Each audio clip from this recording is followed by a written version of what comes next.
దేవుని యొక్క అతి శ్రేష్టమైన నామమునకు మహిమ కలుగును గాక. ఈ ఉదయకాలము మీకందరికీ వందనాలు తెలియచేస్తున్నాను.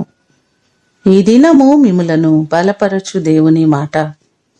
తన యందు భయభక్తులు గలవారి కోరిక ఆయన నెరవేర్చును.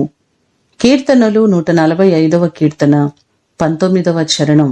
కీర్తనల గ్రంథము 20వ కీర్తన 4వ చరణములో చూస్తే, నీ కోరికను సిద్ధింపచేసి నీ ఆలోచన యావత్తును సఫలపరచును అనే మాటలు మనకు కనబడుతున్నాయి.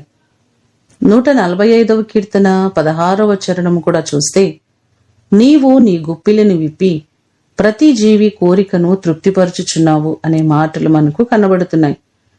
చాలాసార్లు కుటుంబాల్లో ఎన్నో అవసరతలు కరిగి సొంత ఇల్లు కావాలని, అలాగే మంచి ఉద్యోగం కావాలని, మగపిల్లలు కావాలని ఎన్నో కోరికలు కోరుతూ ఉంటారు కదా.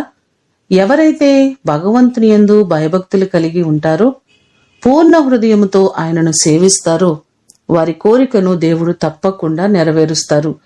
మీరు తలపెట్టిన ప్రతి పని, మీరు ఆలోచిస్తున్న ప్రతి ఆలోచన దేవుడు సఫలపరిచి ఆయన మిమ్మును ఆశీర్వదించునుగాక.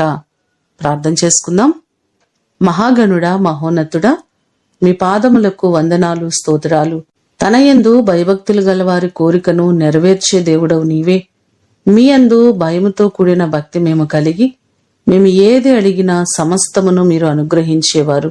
మీ కృపచేత మా ప్రియులెల్లరినీ జ్ఞాపకం చేసుకుని, వారు ఆలోచిస్తున్న ప్రతి ఆలోచన, వారు తలపెట్టిన ప్రతి పని దిగ్విజయంగా మీరు జరిగించండి. వారికి కావలసినటువంటి సహాయమును మెండుగా మీరు కలుగ చేయండి. ఉద్యోగముల కొరకు ఎదురు చూస్తున్న వారు ఉన్నారు, వ్యాపారాలలో ఉన్నతి కొరకు ఎదురు చూస్తున్న వారు ఉన్నారయ్యా.